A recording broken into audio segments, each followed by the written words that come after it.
Purihin ang Panginoon muli sa binabati, ang biyaya at kalakasan mula sa Panginoon ay sumainyo lahat, maging sa lahat ng ating mga masugid na sumusbaybay. So patuloy kong ang nilalayon at naisin ng gawain sa iglesia na ito ay patuloy na unawain ang biyaya ng kaligtasan na sinasabi ng Biblia. So napansin ko matagal na akong nagtatapik o tumatalakay sa biyaya, sa pananampalataya. Pero parang hindi ko pa rin na-touch lahat, no? Dahil naunawaan natin na ang author talaga ng mga bagay na yan ay Diyos at hindi mo kayang i-summarize. So ipagpapatuloy lang po natin yung ating topic last time dahil nakatutuwang pag-aralan, no? Lalo na pag lumalalim ang ating pag-aaral tungkol sa daan ng kaligtasan na ginawa ng Panginoon ay lalo natin na-appreciate yung kadakilaan, karunungan, katalinuhan at kahangahangang gawa ng Diyos. Kaya nga pinamagatan ko tong Grace, Faith, and Mystery of Christ, the Beauty and Wonder of Our Salvation, kasi magkakaugnay lahat yon. So marami sa atin na nakarampot lang yung pag-unawa sa kaligtasan dahil sasabihin lang natin naligtas tayo dahil sa ating pananampalataya sa ating Panginoon Kristo. Pero hindi natin naunawaan lubos na marami palang bagay na nakatago, nakamangha-mangha doon sa gawa ng Diyos sa atin. So yan po yung paisa sa nating tatalakayin. Last time,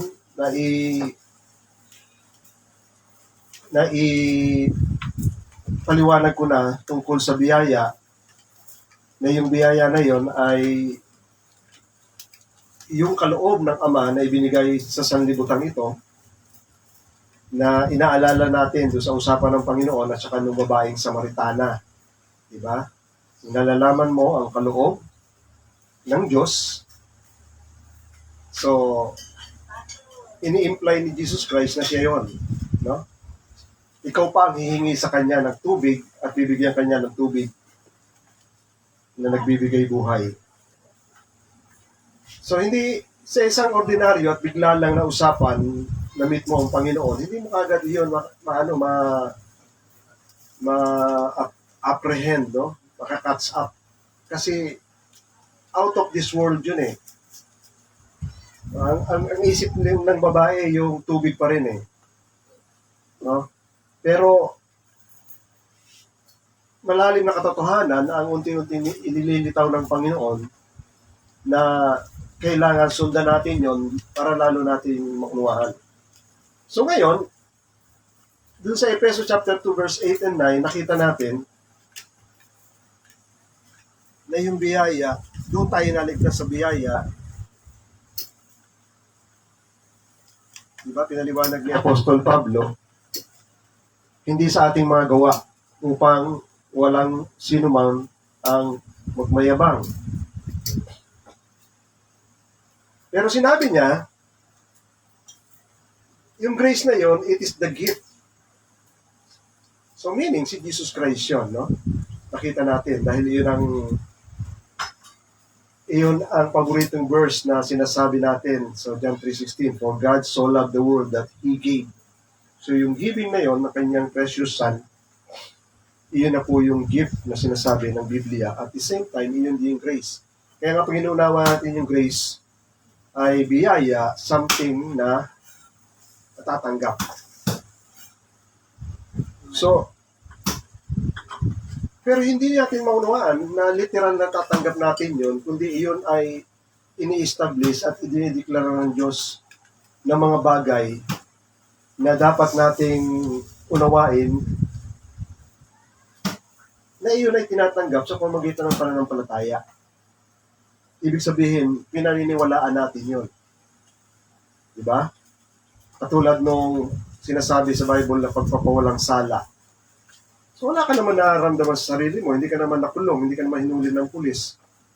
Pero nagsasaad ang Biblia ng pagpapawalang sala. Yung pala, naunawaan natin, iyon ay resulta ng ginawa ng Panginoon sa Kristo doon sa krus ng Kalbaryo, na kung saan yung kanyang kamatayan, nilinaw ng Biblia yon na yung kanyang kamatayan ay hindi siya namatay sa kasalanan niya dahil wala siyang kasalanan.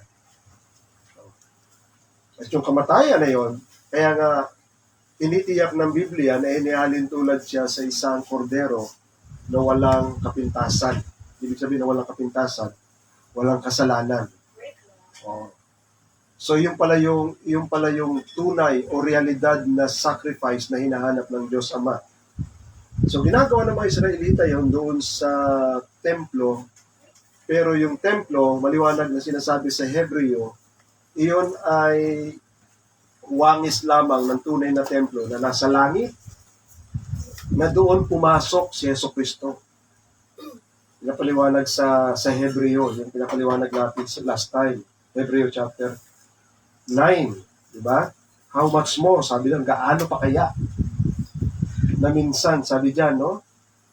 Ayan, but when Christ appeared, na lumitaw si Jesucristo bilang high priest ng mabubuting bagay na darating, at sa pamamagitan ng mas dakila at perpektong templo, hindi ginawa ng kamay ng tao, na wala rin dito sa nilikha, dito sa sanlibutan, ibig sabihin, nasa langit, He entered into it, pumasok siya roon. Minsan, para sa lahat, into the holy places. So, mayroong pangdakong kabanal-banalan na naroon sa kalangitan. So, ang pagpasok niya, sinabi ng Biblia, hindi sa pamamagitan ng dugo ng mga hayop o ng mga kambing o baka, kundi sa pagmamagitan ng kanyang sariling dugo. So, yun na rin pala, yung shedding ng blood na yon, maraming accomplishment yon. Isa sa mga accomplishment doon, mula sa Ama, na secure daw ni Jesus Christ, yung eternal redemption. Yung pangwalang hanggang kaligtasan. So, inuunawa pa natin yun. Ano ba yung pangwalang hanggang kaligtasan? Alam nyo, pag naunawaan natin, nung tayo ay na-tainted o na dumihan ng sin, no? Yung nagkasala ang ating mga ninuno, maliwanag sa Romans chapter 8, ang kapit ng sin ay nasa flesh. Kaya nga tayo ay dinidiscourage na mabuhay ayon sa ating laman. Sapagkat kung mabubuhay tayo sa ating laman, sa nasa ng ating laman, ito ay magdadala lang sa atin sa kamatayan.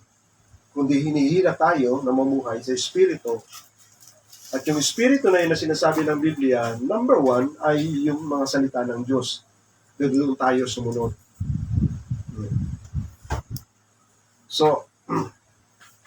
So yun yung mga bagay na since yun ay na-accomplish na, no? Sinabi ng Biblia, nagawa na ng Panginoon yun once and for all. So hindi naman kailangan i-demonstrate sa harapan natin na nangyayari mga bagay na yun. Kundi, yun ay nangyari 2,000 years ago. And everything na sinasabi ng Panginoon, everything na inihula ng lumang tipan na mangyayari sa Panginoon sa Kristo, and anything na sinasabi ng Panginoon sa Kristo, and anything na ipinapaliwanag ng mga apostol tungkol doon sa dakilang kaligtasan na yon, na nakapaloob na sa salitang gospel na mabuting balita, dahil binigyan na ng solusyon ng Panginoon yung number 1 na problema ng tao, kundi kasalanan, at ang kasalanan pumasok yung kamatayan, ay kamatayan, it is a power na dalhin tayo lahat doon sa libingan na wala ng pagbangon. So kung naunawaan natin yon. Kaya nga merong prophecy rin sa lumang tipan na kinot ng mga apostles mula kay David, na nagsasabi na you did not abandon my soul in grave. Ibig sabihin, hindi mo hahayaan palagi na lang o manatili yung aking kaluluwa doon sa libingan. Alam natin yung libingan, hindi sa sementeryo. Ang nasa sementeryo, yung katawang lupa lang natin. Pero yung kaluluwa natin, naroon sa impyerno. Yun talaga yung resting ng soul. Di ba? At merong sample ng Panginoon doon. Bago umakyat ang Panginoon sa langit, ang hitsura ng hell ay dalawa. Isa yung lugar ni Abraham, at tinatawag na Abraham's bosom. At isa yung hinahati siya ng bottomless pit, ng malalim na balon. Ha? At doon sa kabila, naroroon yung fire, na kung saan nandun yung mayaman, na hiyaw ng hiyaw. Dito naman, sa lugar at sinapupunan ni Abraham, naroon dinala ng anghel yung si Lazaro na mahirap. So walang tubig doon sa kabila. Puro apoy. 24/7. Every day. So yan ang nagkwento nun ng Panginoon. So yun ay katotohanan, no? Na siya lang ang nagbanggit noon. Walang tao, tandaan natin, no? Walang tao na nakakita ng itsura ng hell. Tanging si Jesus Christ lang ang pwede nating mapagkatiwalaang magkwento ng lugar na yun. So isa na yan kung ibig ko lang sabihin, itong katawan natin, patungo na roon. At the same time, dito sa lupa, pag tayo ay umabot na na-reach out na natin yung pinaka-peak ng ating kalakasan at the age of 30, probably at the age of 30. Yung kalakasan ng ating katawan, pababa na yun. Sliding down hanggang sa pagtanda. Huwag niyo na akong tingnan pag sinabi ko. Pagtanda. No? Sapagkat mararanasan, walang tao na hindi makakaranas ng ganong klaseng pagtanda. So, yan ang ating para tayo nasa sasakyan na nasa dagat na unti-unting palubog na. At kailangan pumunta tayo sa isang sasakyan na bago at hindi lulubog. Yun ang sasakyan ng Panginoon sa Kristo na magbibigay sa atin ng buhay na walang hanggan. So ngayon, ang tatalakayin natin ay ang tungkol sa pananampalataya na may kinalaman din tungkol sa mystery ni Kristo, no? So isang malaking kaguluhan din sa loob ng Kristyanismo ay yung doktrina ng paghirang o eleksyon. So may kita natin yan sa Roma chapter 9. Ito ay ginamit, hindi ko ito tinatalakay para siraan o kundi tinatalakay natin to para lalo natin mapaglinaw ano ba talaga yung ibig sabihin ng salita na yon. Kasi ito ginagamit ng Calvin o ng Reform na dinudugtong nila about salvation, election. Pero ang nakalagay dito sa election ay hinirang ay si Jacob instead of Esau. Basahin ko ha. Umpisahan ko muna sa verse 1. Roma chapter 9 verse 1. Sabi ni Apostol Pablo, dahil silos na silos siya na maligtas yung kanyang mga kababayan, sabi niya rito, I'm speaking the truth in Christ, I'm not lying. My conscience bear me witness in the Holy Spirit that I have a great sorrow and unceasing anguish in my heart. For I could wish that I myself be accursed. Mabuti pa na ako ay mapahiwalay at masumpa at mapahiwalay kay Kristo to be cut off from Christ para lang sa kapakanan ng aking mga kapatid for the sake of my brothers, my kinsmen, according to the flesh. So nakita nyo, yung klase ng pag-ibig niya sa kanyang kapatid. Mas magustuhin pa niya na siya ay makas off, maitakwil, basta lang maligtas yung kanyang mga kapatid. So, yun ay isang klaseng pag-ibig na katulad ng pag-ibig ng Panginoon sa Kristo. Handang mag-suffer. They are Israelites, and to them, tingnan nyo sila yung mga Israelita, to them belong the adoption. Sa kanila talaga ang tunay na pag-aampon.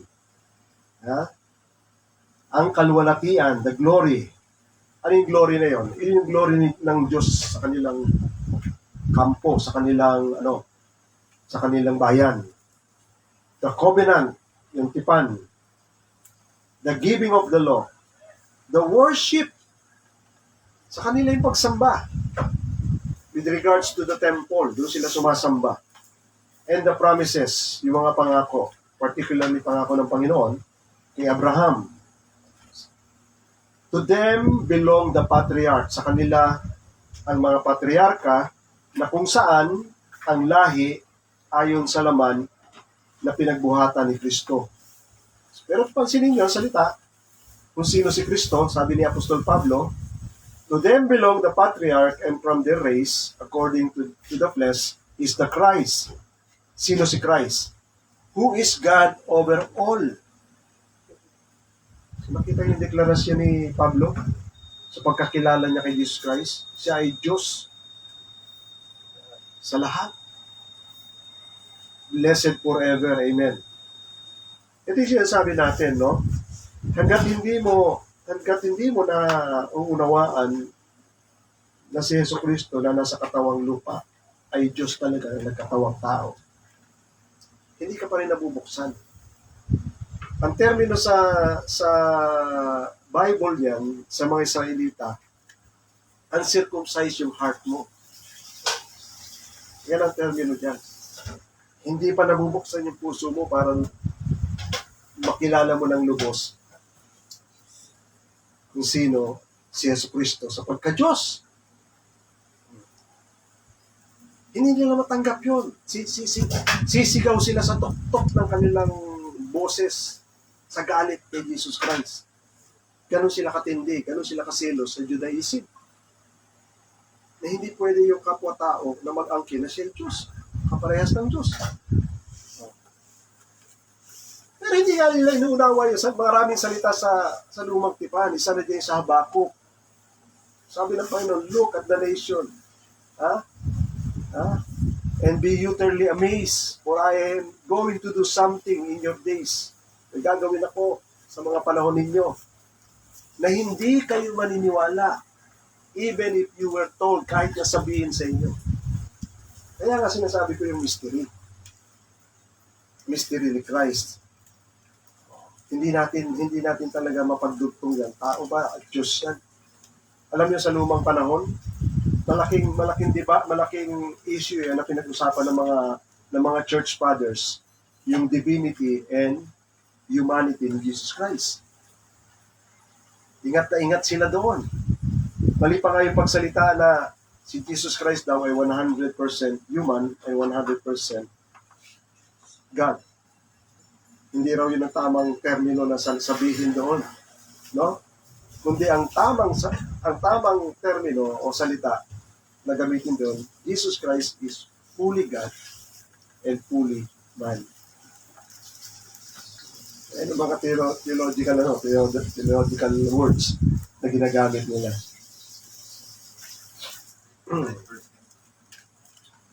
So, sabi rito, but it is not as though the word of God failed, for not all who are descended from Israel belongs to Israel. So ito medyo mahiwaga, no? Inaangkin nila yan na talaga sila ay mga tao ng Diyos, pero may nililinaw ang Biblia sa pamantayan at pananaw ng Diyos.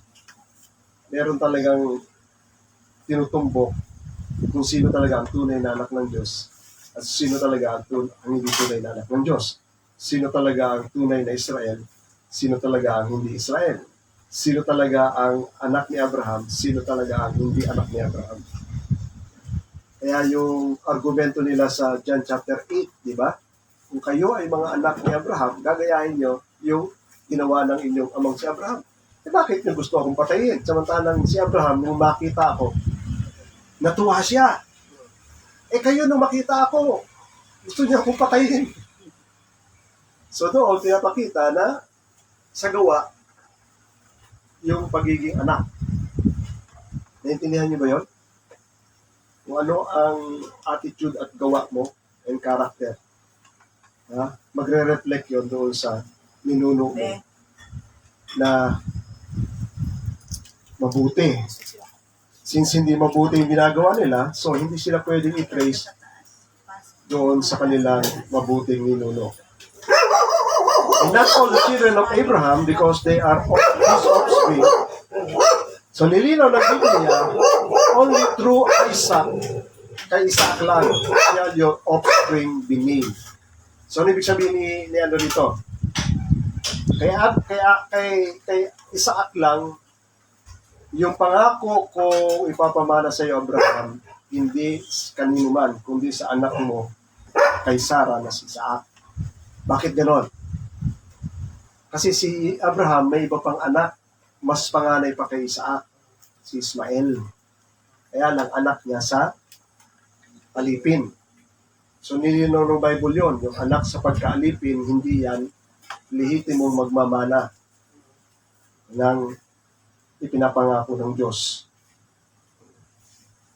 So dito lumabas yung doktrina ng ano ba yan? Child of promise. So pansinin yung salita niya, mga anak sa pangako.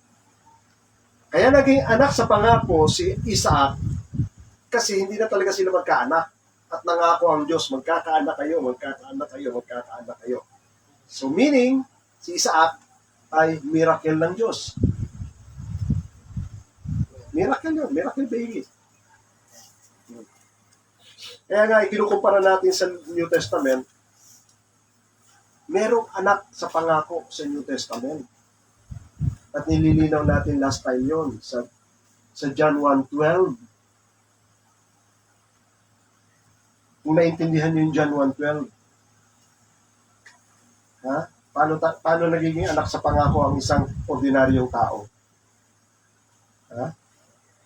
Kapag tinanggap niya si Jesucristo at pinanampalatayanan niya siya, ang sabi ng Diyos, binibigyan siyang karapatan para tawaging anak ng Diyos. So declaration, di ba? Declaration. It is the word of the Father. Hindi mababali yun. Pag sinabi ng Ama yan, ng Diyos Ama, pag sumampalataya kayo sa aking anak, tinanggap niyo siya, pinanaligan niyo siya, kayo ay anak ko. Kaya nga, yan ang sinasabi ko sa inyo kanina sa 1 John, inulit-uli ni Juan yan, sa 1 John chapter 5, verse 1. Ano? Everyone who believes that Jesus is the Christ, pag nag-believe lang siya na si Jesucristo ang Messiah, has been born of God. Bakit? Kasi malinaw yon. Dito malinaw yan sa 1 Corinthians chapter 12. Yan. Hindi mo raw pwedeng tawagin si Jesucristo ay Panginoon kung wala kang Espiritu. At hindi mo rin pwedeng sumpain si Jesucristo kung ang Espiritu ng Diyos ay nasa iyo. Yan. Therefore, I want you to understand that no one speaking in the Spirit of God says Jesus is a curse, sumpain si Kristo. Kaya walang tao talaga na tunay na Kristiyano ang pwedeng mag-blaspheme sa pangalan ni Jesus Christ. Kasi ang Espiritu ng Diyos ay nasa Kanya. Ramdam niya sa kaibuturan ng puso niya, masama yun. Pero yung walang Espiritu ng Diyos, nakita niyo, winawasak yung Bible, kinukuha yung cross, binabaliktad, inihigaan, iniihian. Nakita niyo? Ginagawa nilang hikaw, baliktad pa. Nakita niyo? Di nila naintindihan yon na iyon ay kaligtasan sa kanila. And yet, binablaspheme nila yon. So ang tanong ngayon, paano kayo liligtas ng Diyos? Kung yung mga bagay na sagrado na ginawa niya para ikaw maligtas, iniyuyurakan mo, inaapakan mo, iniihian mo.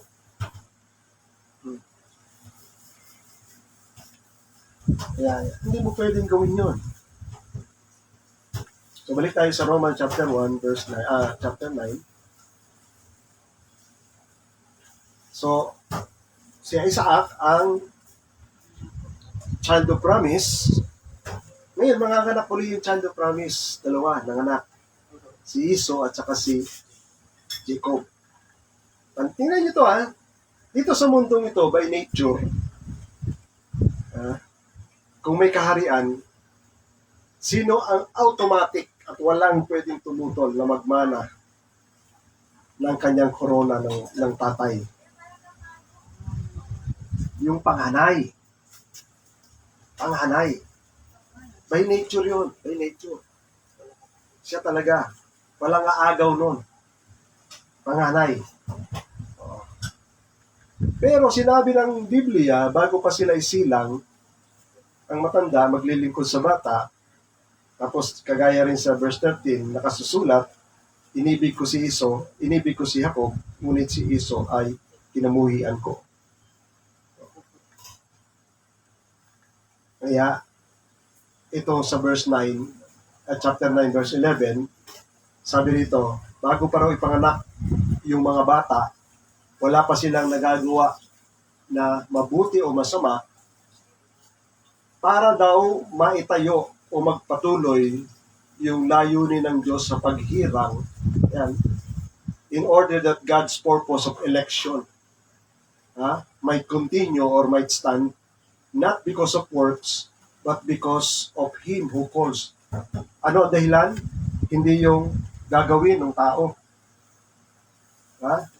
Ang dahilan ay nasa Diyos na siyang pumili. So ito ay kinukuha nila sa pag-aaral nila.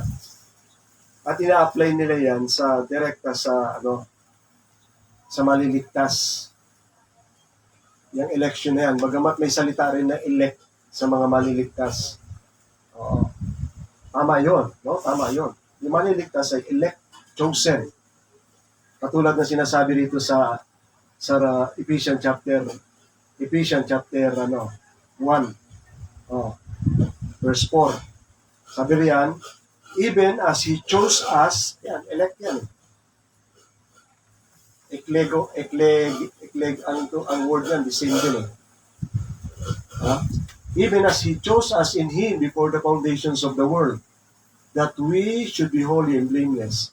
So yung mga New Testament Christians, chosen din. Pero linawin natin Linawin natin. Doon sa Romans chapter 9, iyan ay ginamit ng Panginoon, particularly, ginamit yan, elect, sinabi dyan, elect. Dahil pag sinabi mo, in-apply mo yan as a salvation, so hindi na elect si Esau, tinakwil na siya ng Diyos. Dahil hindi siya napili Hindi ganun. Yung election na yan between Esau and Jacob, it is election only sa Diyos kung saan matitrace yung lineage or genealogy ni Jesus Christ. Yun lang yun. Hindi niya ipinadaan kay Esau yun. Yun ay pinadaan niya kay Jacob. Siya ang inelect ng Panginoon. Pero kaya kasi sabi ko sa inyo, not necessarily mawawalan na ng salvation si Esau dahil hindi siya na-elect. Kaya sabi ko rito, election o paghirang o pagpili sa lumang tipan ay pangunahing nakatuon lamang kung kaninong lahi magmumula o ililinya si Jesus. Ang Misaya, hindi primarily tumutukoy ito sa kaligtasan. Dahil ang prinsipyo ng kaligtasan, malalaman natin sa Bible, saan? By faith. By faith. By faith. Ah, sabi dyan, ano ba yan? Ang kaligtasan, ang prinsipyo ng kaligtasan ay mananatili sa pamamagitan ng pananampalataya. Kahit sa lumang tipan, simula pa sa lumang tipan hanggang sa bagong tipan, hindi na masyadong klarado sa lumang tipan. Sa lumang tipan. Mas klarado yan sa bagong tipan. Pero, saan nag-quote si Apostol Pablo ng in-account ng Diyos yung pananampalataya na iyon ay katuwiran sa Kanya. Kay Abraham, sa lumang tipan. Ngayon, pag in-account ka ng Diyos dahil sa pananampalataya mo na ikaw ay ibilang na matuwid sa harapan ng Diyos, hindi pwede basta-basta na ikaw ay gawin ng Diyos na matuwid sa harapan niya. Kailangan mabayaran ang kasalanan mo. Iyon ay tutukoy pa rin sa pagdating ni Jesus Christ sa pagbayad niya ng sin. Naintindihan niyo? Lahat ng tao from Old Testament up to New Testament, isa lang ang kabayaran ng kasalanan, si Jesus Christ lang.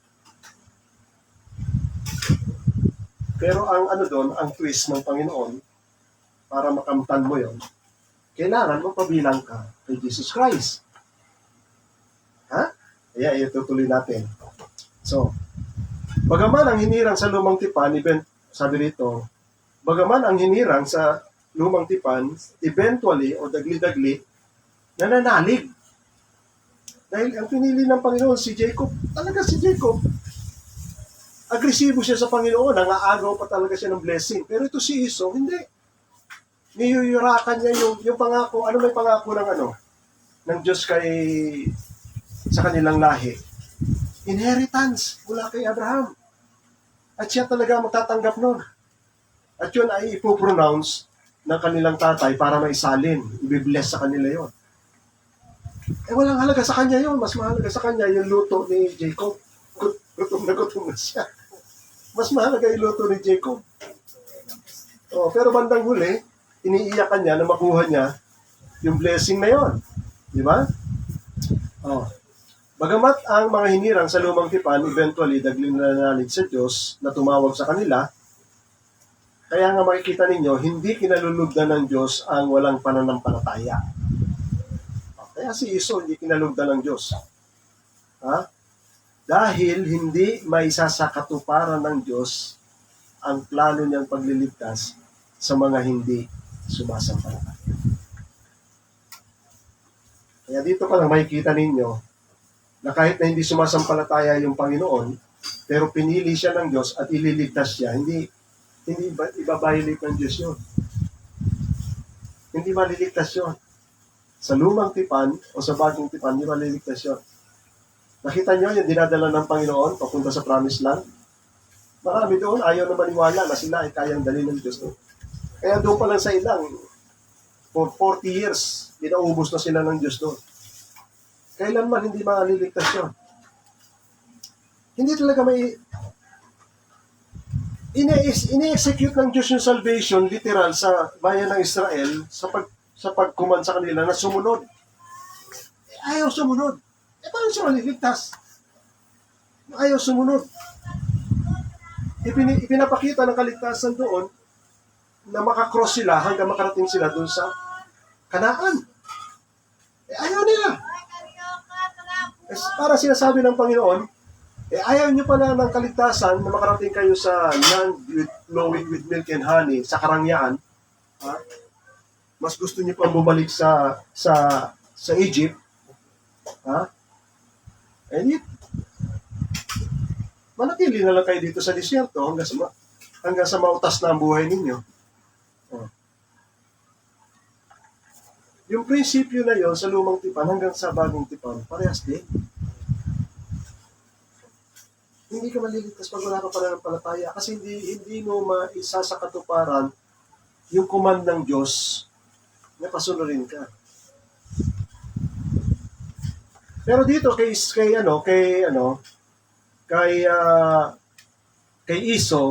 ang hindi nahirang katulad ni Esau ay hindi itinakwil ng Diyos ayon sa kwento sa Bible. Bagkus, nakikita natin sa Bible, pinamanahan sila ng lupain sa bundok ng Seir. Genesis chapter 36 verse 8. Nakalagay dyan. So Esau settled in the hill country of Seir. At later on, tinawag na lugar na yon, si Esau ay tinawag din Edom. Ibig sabihin ng Edom, pulahin, red skin. Ha?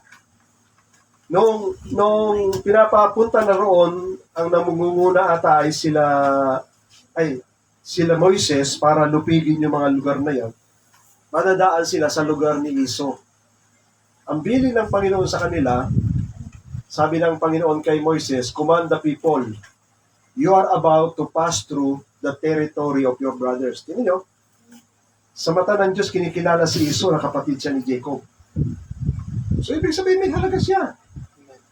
May halaga siya. O, dadaan kayo, sabi ng Panginoon, sabihan mo ang bayang Israel, dadaan kayo sa lugar ng kapatid ninyo na si Esau. Ha? The people of Esau, nakatira sa Seir. Sila ay takot sa inyo. Kaya mag-ingat kayo. Pinag-iingat sila. Mag-ingat kayo. Sabi sa verse 5, do not contend with them. Huwag kayong makipag-away sa kanila. For I will not give you any of their land. Nakita nyo? Itinakwil ba sila ng Diyos? Hindi ko ibibigay ang lupa nila. Ang ibibigay ko ang lupain ng mga Kananita. Pero lupain ng kapatid mo, hindi ko ibibigay. Oh. I will not give any of their land, not so much for the sole of your foot to tread on, because I have given Mount Seir to Esau as possession. So nakita nyo? So may halaga. So yung election, hindi generally meaning ay salvation. Dahil hindi lang siya nahirang, tuluyan din yung kanyang kaligtasan, mawawala. Hindi yun. So yun ang gamit nito na pinapaliwanag ni kaya lang sinasabi ko sa inyo, merong kahalagahan yung genealogy ni Jesus Christ kung saan siya matitrace. Pinaliwanag ko sa inyo last time to, kung saan matitrace yung genealogy ni Jesus Christ. Na-trace yung kay Abraham, kay Isaac, kay Jacob, di ba? At nakikita ninyo, sa Book of Matthew, merong genealogy na nakalista roon. Sa Book of Luke, merong genealogy na nakalista roon. At merong 3 babae na hindi Hudyo na napabilang sa lahi o patriarka ni Jesus Christ. Isa na riyan si Tamar. Naalala niyo si Tamar? Na naging asawa ni Judah, na yun ay asawa dapat ng mga anak niya, kaya lang masama yung anak niya, pinatay ng Diyos. Pero nasipingan niya yon dahil sa pag-aakala na yun ay prosti. Isa na yan. So doon pa rin nag-trace yung lahi ni Jesus Christ. Sumunod doon ay si Rahab. Si Rahab ay taga Jericho. Canaanites yun. Mga unbelievers yan, mga idol worshiper. Pinalupig ng Diyos yung Jericho at ayaw ng Diyos na kumuha sila ng anumang bagay patungkol sa kanilang pagsamba. Pero may nag-violate doon. Sino nag-violate? Si Akan. Kumuha siya ng ginto at kumuha siya ng mga damit. Itinago niya sa ilalim ng kanyang tent. Naging snare, naging sumpa sa kanila yon. Dahil bilin ng Panginoon, anything na idinidevote ng mga pagan sa kanilang religion, iyon ay detestable na kailangan diretsong sunugin o sirain. Sapagkat iyon ay magiging snare o bitag sa kanila. So nakita niyo? Ang pangatlo ay si Ruth. Si Ruth ay Moabita. Nakapangasawa, si Rahab, ang napangasawa ay si Salmon. At ang anak nila ay si Boaz. Si Boaz naman, ang napangasawa niya ay Moabitang si Ruth. At ang anak niya ay si Obed. Si Obed ang tatay ni Jesse. Si Jesse ang tatay ni David, Haring David. So, ibig ko sabihin, napasama sila sa genealogy ni Jesus Christ bilang magulang, mga ninunong magulang ni Jesus Christ. Inilista talaga sa Bible yan. Anong purpose niyan? Napapabilang ang tao, kahit na hindi siya Israelita, kay Heso Kristo, kung siya ay sumasampalataya sa Diyos ng Israel. So nakita nyo, nililinaw ka yan. Kasi mahalaga na mapabilang ka kay Jesus Christ. Even in Old Testament, kahit hindi pa kilala si Jesus Christ, pero pinapatrace na sa kanila ng Diyos, alamin nyo ang inyong lahi. Kasi mula sa isang lahi sa inyo, ay doon lilitaw ang Misaya. So mahalaga yun.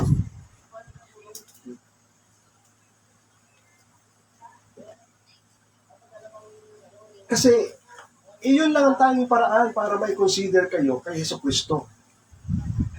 Sa pananalig, maidudugtong kayo, kahit sa lumang tipan, maidudugtong kayo kay Heso Kristo. At yan, pinakita sa lumang tipan by genealogy, na malinaw na idudugtong kay Jesus Christ kahit na siya ay hindi Israelita, Moabite at saka Canaanite, ay naisasama rin siya sa family of God. Pamilya ng Diyos yun eh.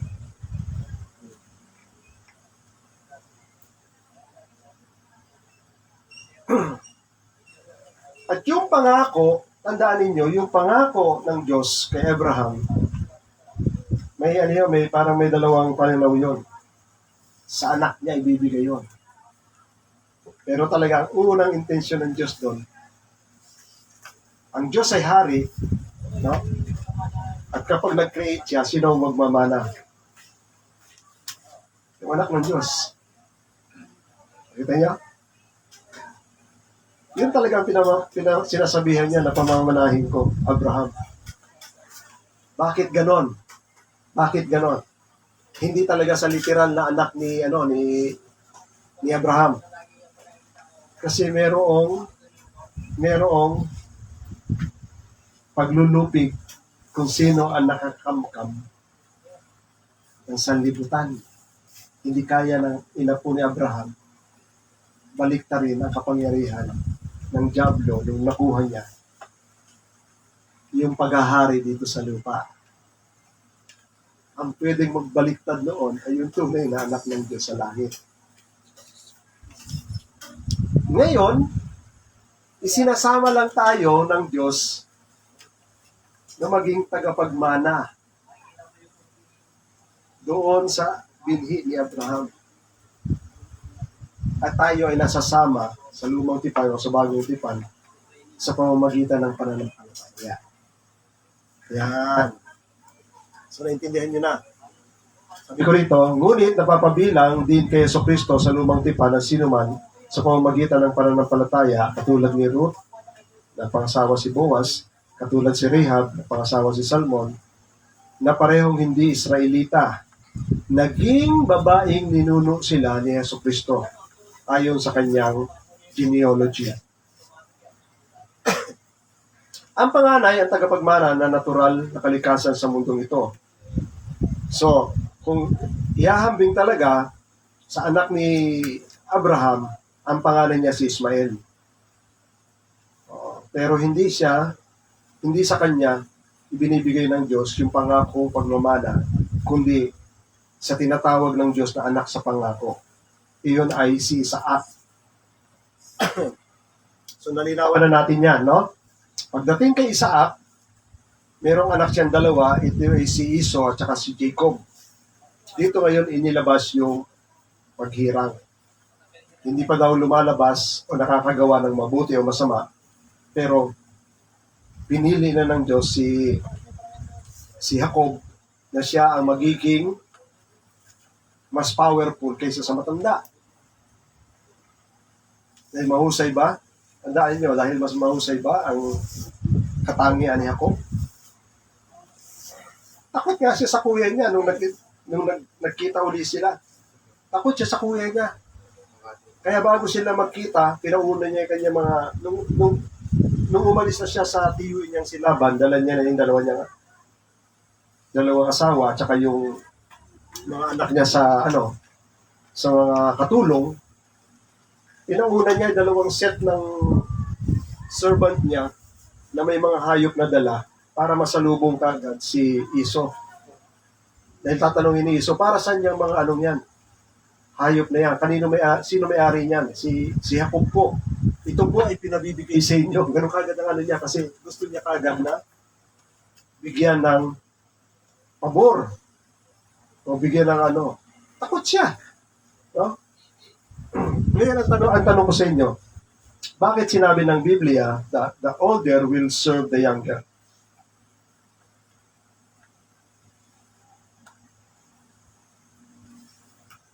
Dito niyo kayo makikita. Bakit? Bakit hindi malupig-lupig ang Israel? Hindi mawala-wala sa mundo? Because of the Messiah. Nasa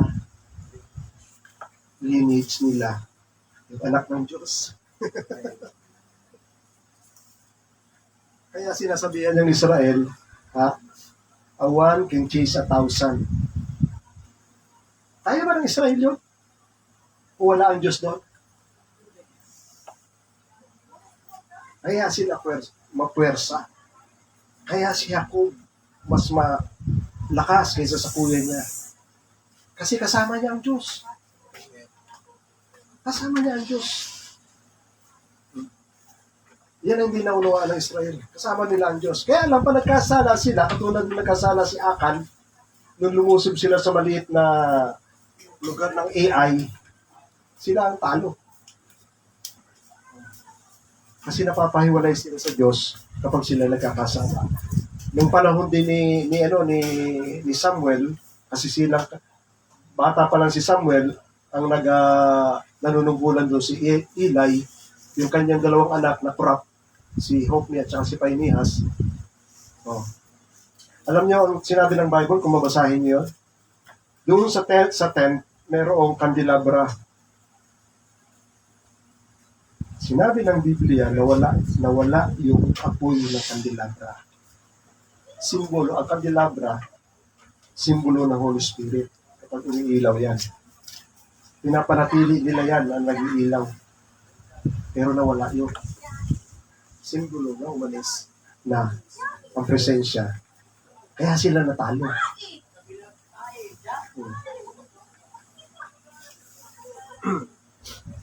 So, ngayon, sa New Testament, so, yung election sa New Testament, sabi ko, anyone who will going to believe after he heard the word of God, siya yung nai-elect. So, tandaan ninyo, no? Kahit na may salita sa Bible, sa Ephesians chapter, tandaan niyo ito, no? Ephesians chapter 1, sabi riyan, even as He chose us in Him. Ang sinasabihan ni Apostol Pablo dito ay mga taga-Efeso na naniwala o sumampalataya naniwala sa gospel. Sila yung believers, no? Sila yung sinasabihan ni Apostol Pablo. Sabi niya, even as He, meaning God, the Father chose us, pinili raw tayo kay Yeso Cristo. He chose us in Him, at yung paraan ng pagpili na yun, kailan nangyari yun? Before the foundations of the world, bago pa raw lalangin ang sanlibutan. Ha? Para bang nag-uusap ang yung Diyos Ama at yung anak. Ang maliligtas ay pipiliin ko na nasa sayo. Ito yung mystery ng plano ng Diyos na nasa kanila lang. At ang execution niyan, pag sinugo kita, lahat ng tatawagin mo para maniwala sa iyo na ikaw ay sinugo ko, mapapabilang sa iyo. At yung mapapabilang sa iyo na sumasampalataya sa iyo, sila yung ituturing na matuwid sa mata ng Ama.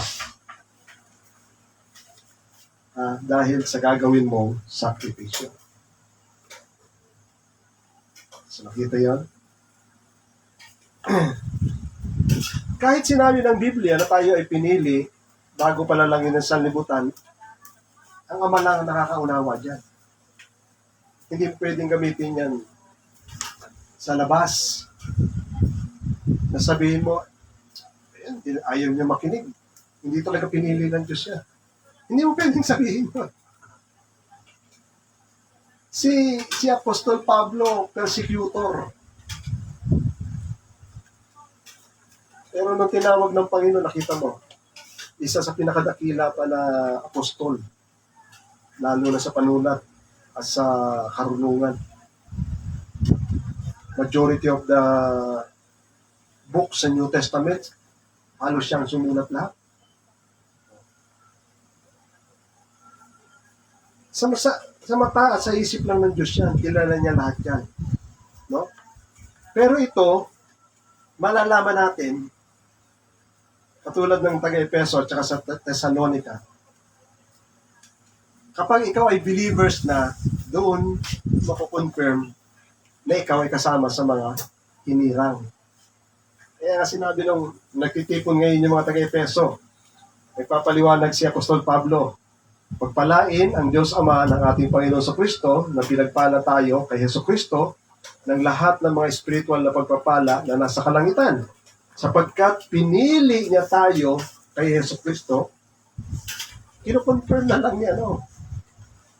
Kino-confirm na lang ni Pablo, yung mga believers na yon, pinili kayo o pinili tayo, kasama sila, kay Hesus Kristo, bago na langin ng sanlibutan. Confirmation na lang yon. Kasi naging believers sila. At yung believers, kasi nga sabi ng Bible, di ba? Ang will ng Father, di ba? Sa John 3:16, for God so loved the world that He gave His only begotten Son. So walang name dyan, walang pangalan. Whoever believe. Lahat may capacity na mag-believe.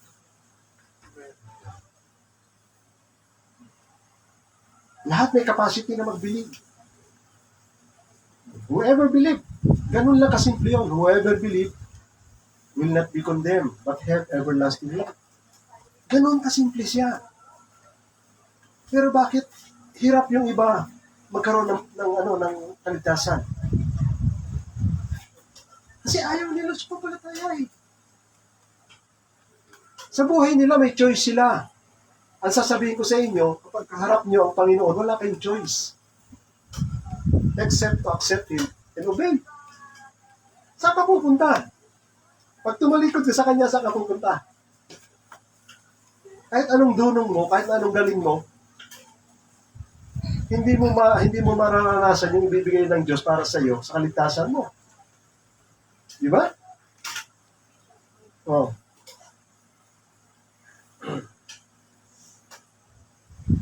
Ngayon, ito yung sinasabi ko na lumitaw na doktrina sa kanila, the problem of Calvinism. O yung iba pang Sabi kasi nila, bago ka magkaroon ng pananampalataya, kailangan maborn again ka muna. Regeneration precedes faith. Ang regeneration daw ay tsaka ka lang magkakaroon ng pananampalataya. Ito ay doktrina na nagawa nila. Pero ang tanong ko sa inyo, ano ang doktrina na sinasabi sa Bible tungkol sa pananampalataya? Romans 10:17. Ito lang kasimple ang explanation ng Bible tungkol sa pananampalataya. Romans 10:17. So faith comes by hearing the word of Jesus or the word of God. Kita niya? Ang pananampalataya raw ay dumarating o bunga matapos ka makaparinig ng salita ng Diyos. At eventually, maniwala ka. Faith na yun. Faith na yun. Ang sinasabihan ng Panginoon, ang pinipresentahan ng gospel, mga dead people. Pero ang sabi nila kasi,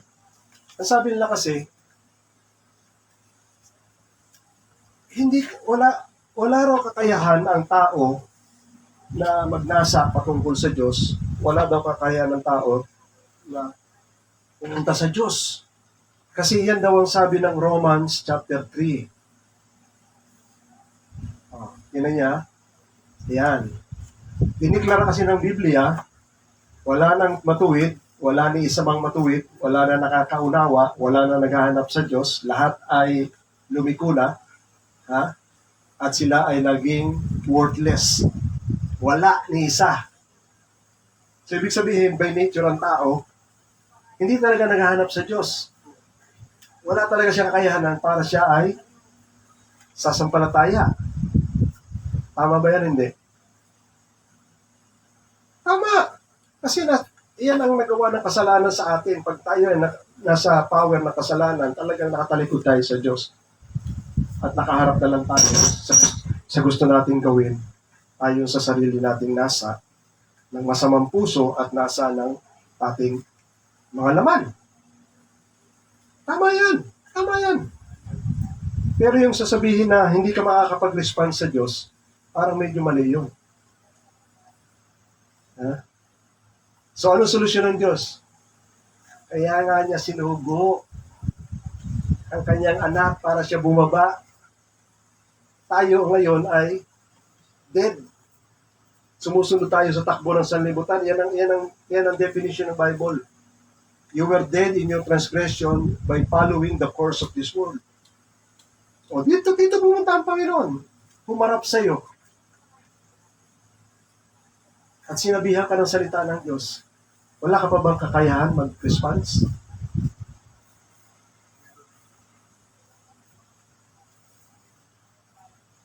Meron ka na kakayahan mag-response, meron kakayahan na tumanggi. Kaya yung salita nilang sinasabing patay, na wala talagang kakayahan in any way, mali yun.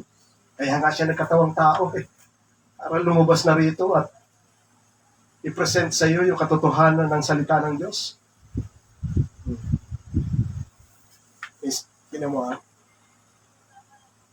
Kasi sa kanila, ang doktrina nila, yung Holy Spirit daw, ang kikilos sa puso. Kaya yung mga tao na kinilusan ng banal na Espiritu, kapag nag-preach daw ng gospel, irresistible na raw hindi na raw niya matatanggihan yung gospel. Wala kang mababasa sa Bible noon. Wala kang mababasa sa Bible noon. Yung tulip, sinasabi nila, wala kang mababasa sa Bible noon. Ang mababasa mo sa Bible, faith comes after they hear the Word of God. Faith comes by hearing. Ginawa ni Jesus Christ ang magpahayag ng salita ng Diyos. Dito nakuha ni Apostol Pablo yung faith comes by hearing the Word of God. Sa Isaiah. Dito sa Isaiah yan. Ito ay ministry ni Jesus Christ, Isaiah 53. Ano nakalagay sa Bible? Sa 53 verse 1, sabi ng Bible, Who has believed what he has heard from us? Sa ibang translation yan, sino ang maniniwala? Ayan, nakalagay, sino maniniwala sa aming mensahe? Yan. At sa kanino ang kamay ng Panginoon ihahayag. Yung arm of the Lord, simbolo ni Jesus Christ yan. Isang pagpapangalan kay Jesus Christ. So, sino ang maniniwala sa ating mensahe? So, punta tayo ngayon sa Roma chapter 10, verse 17.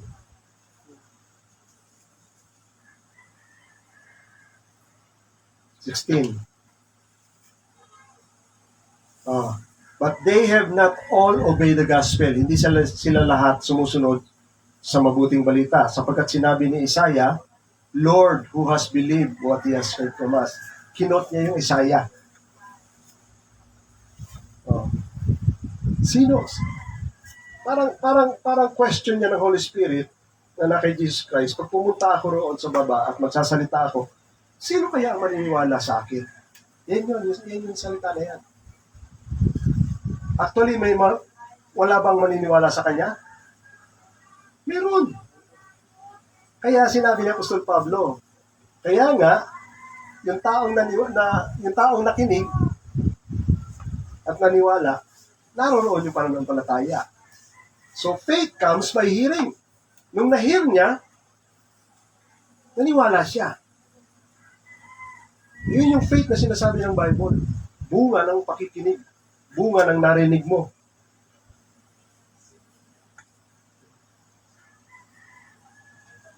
Kaya lang, sinasabi ko sa inyo, mayroon pang isang bagay na kailangan maunawaan mo bago ka mag-believe.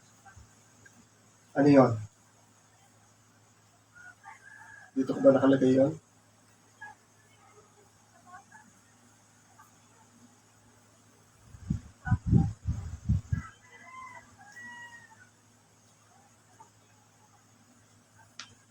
Yan. Sa John chapter 8 pala, kasunod. Tingnan nyo mismo si Jesus Christ hindi yung Holy Spirit ang gumagawa si Jesus Christ. Kasi si Jesus Christ at ang Holy Spirit at ang Father, isa lang approach nila kapag siya ay nag-deal sa mga tao. It is by His Word. At nung pumarito ang Panginoon, mismo yung kanyang existence o yung kanyang presensya.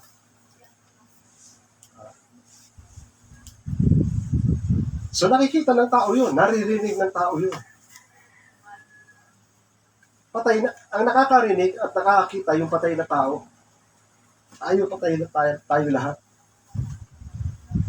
Ngayon, sinasabi nila, yung faith na yan galing sa Diyos, kailangan bigyan siya muna ng ma-regenerate siya para siya magkaroon ng pananampalataya. Nasaan ba yung pananampalataya na hinahanap ng Diyos? Hawak ba ng Diyos yun o nasa tao yun? Ito ngayon, sabi ng Panginoon. Diyan chapter 8. Sabi ng mga Pariseo at Skriba, kailan mo ba kami pamamanghain kung ikaw ba talaga ang Misaya o hindi? Ang sagot ng Panginoon. Sinasabi ko sa inyo katotohanan. Pero ayaw niyo maniwala. Sino may hawak ng paniniwala na yun? Ipinipresent ko sa inyo yung katotohanan, pero ayaw niyo maniwala.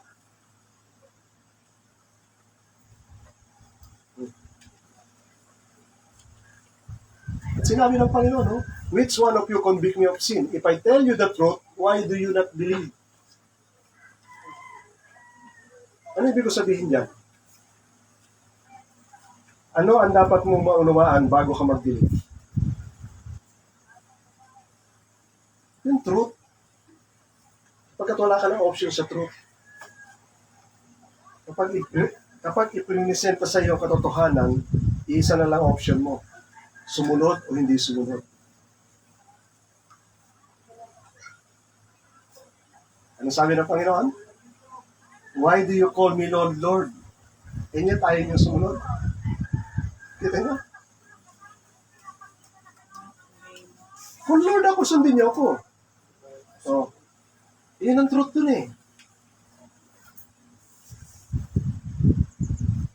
Ngayon, pag lahat ng word ni Jesus Christ, even the gospel, ipinipresent sa iyo, yun ang truth. Kasama na sa truth na yun, yung presensya ni Jesus Christ mismo. Tingnan nyo, may mapakita ko sa inyo rito. Kasi yan ay magiging final na verdict ng Panginoon.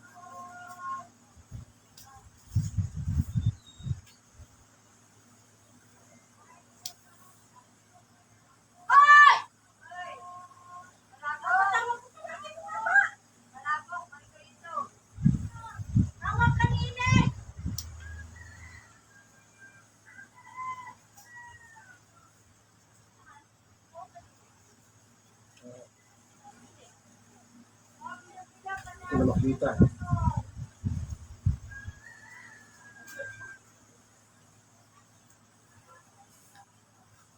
May salita ang Panginoon kasi, hindi ko na matandaan yung verse. Sabi ng Panginoon, kung hindi ako pamarito sa mundong ito, they will not be guilty of their sin.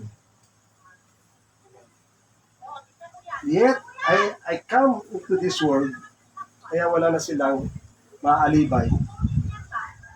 Bakit sinabi ng Panginoon yun? Kasi siya na ang Diyos the highest judge na pumunta rito. Hindi ka pa rin naniwala. Siya na ang gumagawa ng kaligtasan mo yung nagkatawang tao siya, pero ayaw mo pa rin paniwalaan. Ngayon ang tanong, bakit ayaw mo paniwalaan? Yan ang problema ng tao. Bakit ayaw niyang paniwalaan? Kahit sinasabi na, ikaw ba talaga ang Misaya? Tulad ng sinabi ng babaeng Samaritana, pag dumating ang Misaya, alam ko marami pa siyang sasabihin na katotohanan sa amin. Ano sabi ni Jesus Christ? I am He. Ako yun. Ako yun. So naniwala yung babaeng Samaritana. Oh.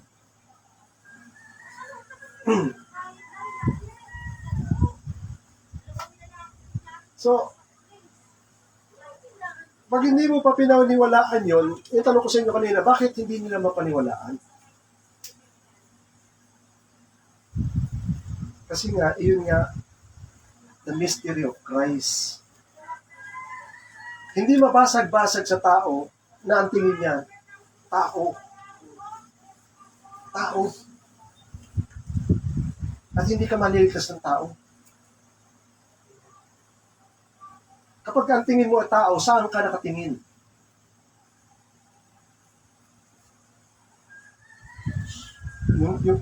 Yung pinakatotoo sa iyo, saan ka nakatingin?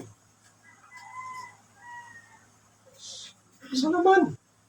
Nung nagkatawang tao si Kristo, nakatingin ka sa laman. Hindi mo tinitingnan kung sino yung nasa loob nung katawang lupa na yun. At yung katawang lupa ni Jesus Christ, kung yung uunawain, ang kaparehas niyan yung templo, yung tabernakulo. Yung tabernakulo ay mayroong kurtina na makapal.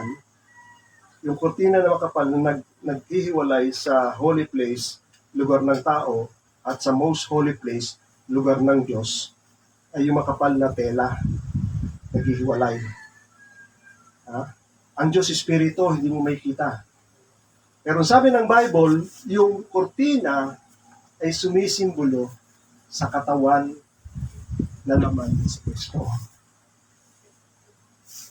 Kaya sabi ni Jesus Christ, sirain mo itong katawan na ito at makikilala mo kung sino ang nakatira sa loob niyan.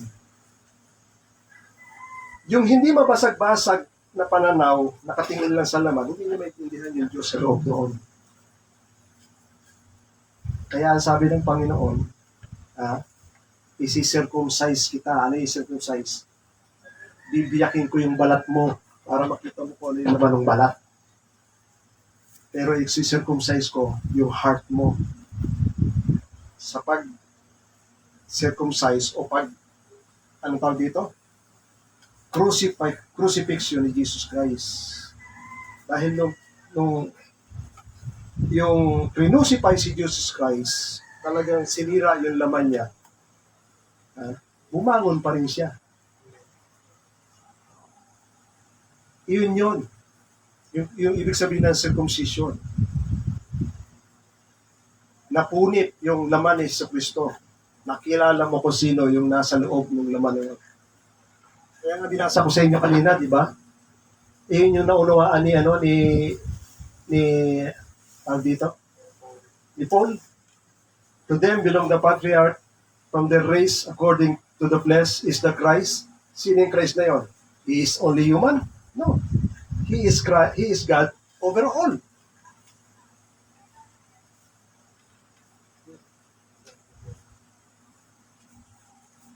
Yung pinipersecute niya. Nung una, sinasabi niya, yung samahan niyo, hindi sa Diyos yun. Nung in-encounter siya ni Jesus Christ, sabi niya, sino ka, Panginoon? Ako si Jesus Christ na pinipersecute mo. Nabuksan siya. Yan ang sinasabi ng Bible. Pag nakilala mo siya at nabuksan ka, anong meaning sa Bible nun? Born again ka na. Born again ka na. At may buhay na walang hanggan ka na. Yan yung sinasabi ni Jesus Christ sa John chapter 17. Ano yan? 3. This is eternal life. Ano ang buhay daw na walang hanggan? Ang makilala nila ang tunay na Diyos at si Yeso Kristo. Pero paano makikilala ang tunay na Diyos? Hello? Paano nyo makikilala ang tunay na Diyos? Pag nakilala mo si Kristo. Kasi siya ang mukha, ang imahe ng Diyos na hindi nakikita. Yan ang sinabi ng Bible. He is the image of the invisible God. Kasi ang God ay Spirit. Kailanman, hindi ang Diyos ay Spirit. Pero ninais niya na magkatawang tao siya. Yan pa rin ang problema ng salita. Hindi nila yan.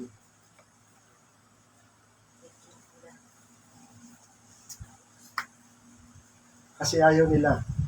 Ang malaking dyan, yung selfishness nila, yung ego nila, at yung sinasabi nilang, yung sariling dulong nila.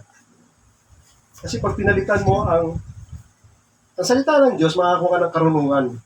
Pero pag tinaboy mo yan at in-impose mo yung sarili mong kaalaman, hindi mo na siya makikilala dyan.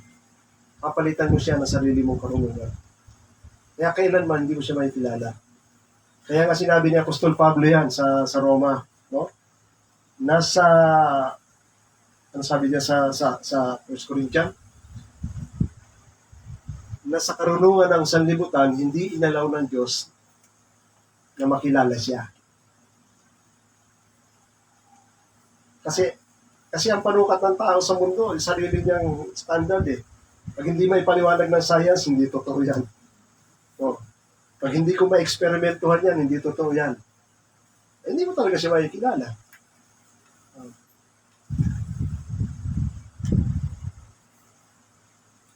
So ito yung sinabi ko sa inyo kanina.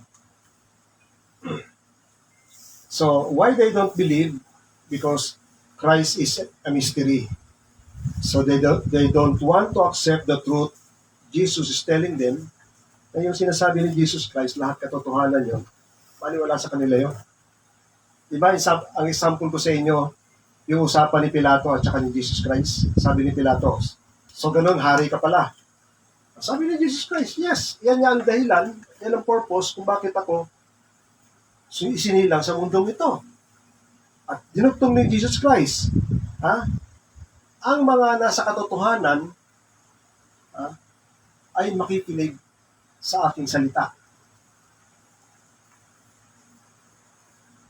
Kinagat ba niya yun? Naintindihan ba niya yung katotohanan na sinasabi ni Jesus Christ? Na siya ang hari ng mga hari, siya ang creator? Na lahat ng tuhod luluhod sa kanya? Lahat ng dila magsasabi sa harap niya na siya ang Panginoon? Hindi naintindihan ni Pilato yun. Pero hindi natitinag si Jesus Christ doon. Simple lang ang salita niya. Kasi ang pananaw nila nasa mundo, ayaw nilang, basta hindi nila tinanggap yung salita ni Yeso Kristo para maintindihan nila kung ano yung sinasabi ni Jesus Christ. Na hindi naman siya nagsisinungaling. Kailanman, hindi mo siya maintindihan. Kaya nga sabi ng Panginoon sa mga Pariseyo, hindi nyo pinaniwalaan si Moises. Ibig sabihin, sinulat ni Moises. Paano kayo maniniwala sa akin? Si Moises nagsulat tungkol sa akin. Kung hindi niyo pinaniwalaan yung sinulat ni Moises, hindi nyo ko makikilala.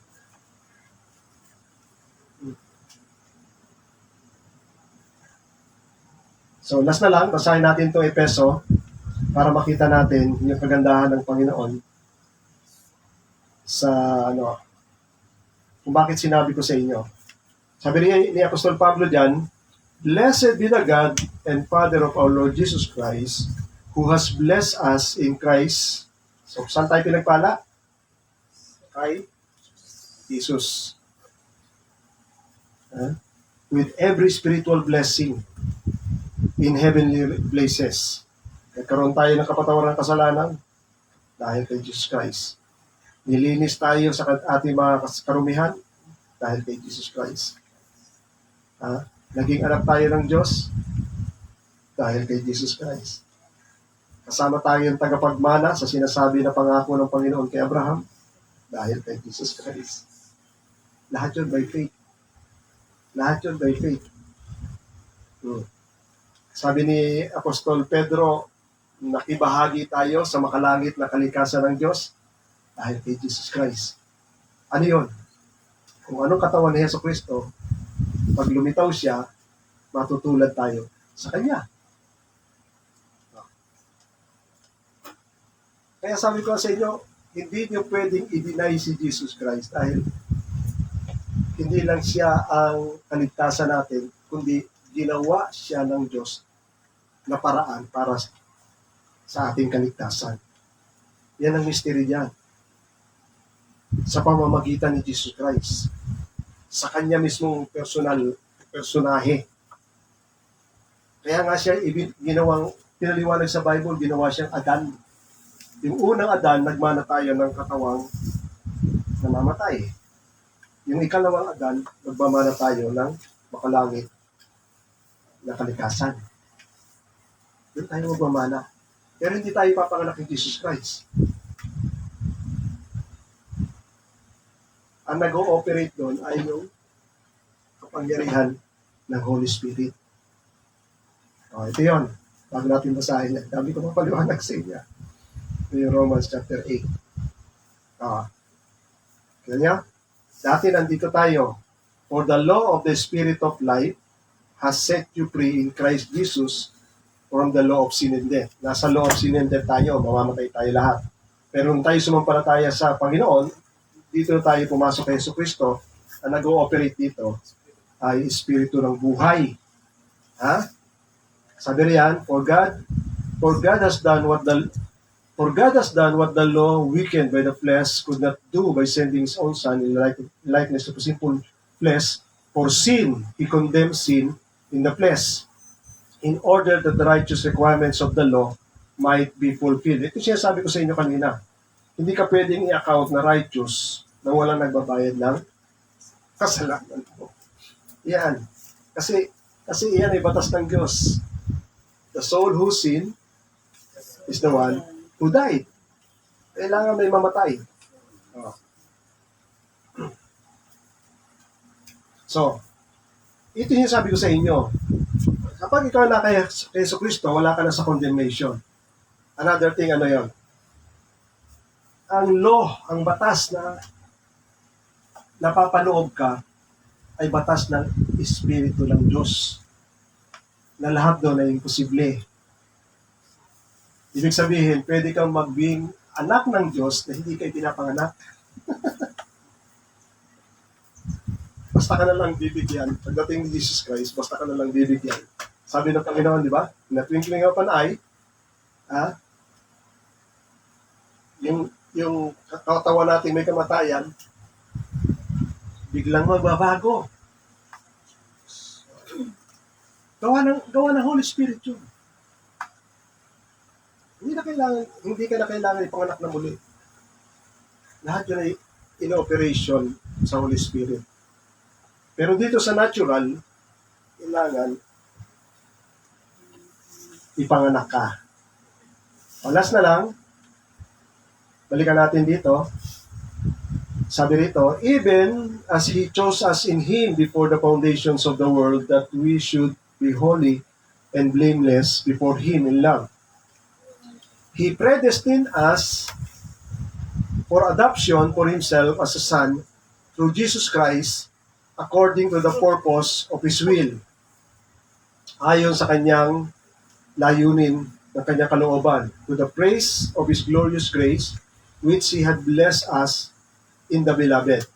In Him, kay Jesus Christ, we have redemption through His blood. Tayo ay may kaligtasan sa pamamagitan ng kanyang dugo. Kapatawaran ng kasalanan, ayon sa kayamanan ng kanyang biyaya, which He lavished upon us in all wisdom and insight. Ano pa? Making known to us the mystery. Di ba pinapakilala ni Jesus Christ, hindi lang siya tao. Galing ako sa Ama. Ang Ama nagsugo sa akin, ginagawa mo? Parehas ka ng Diyos Ama? Di ba yan ang ano ng mga Hudyo? Pero plain na plain yung sinasabi ni Jesus Christ. Sinugo ako. Hindi ko ginusto sa sarili ko na ako pumunta rito, kundi sinugo ako ng Ama. Simple lang yun. Kung tatanggapin nila yon, mabibreak yung mystery na yon. Kasi yun na mismo yung paliwanag doon sa pagkakatawang tao niya. Di ba? At kapag nanampalataya ka, automatic, born again ka. Automatic, may buhay na wala ka. Ganun lang kasimple yun. At kapag tinanggap mo at sinunod mo na yung sinasabi ng Panginoon, automatic, may faith ka. Kasi faith comes by hearing the Word of God. Mahirap na yun.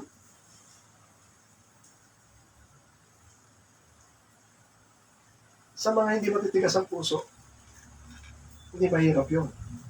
Pero sa madudulong,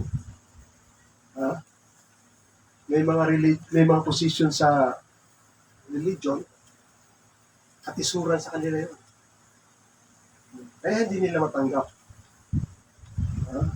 Hanggang ngayon, hindi pa rin nila maintindihan. Hindi nila kayang ipaliwanag kung sino si Jesus Christ. May tendency pa na hindi totoo yung Jesus Christ na yun. Hindi totoo naging tao. Ginagamit ang ganito natin.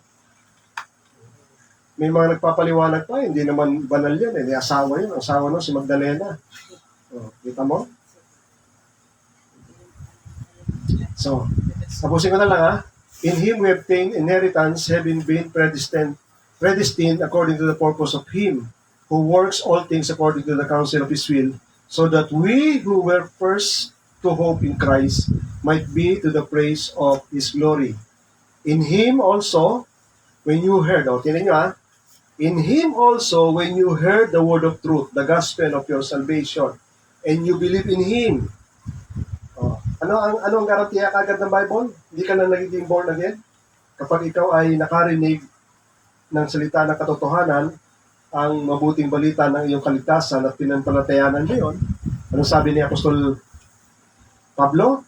Ikaw ay naselyuhan ng pangako ng banal na Espiritu. Naniniwala ka ba dyan? Amen. Hindi ko naman nakikita yan. Yung ginagawa ng Diyos Kailangan ko ba makita yan?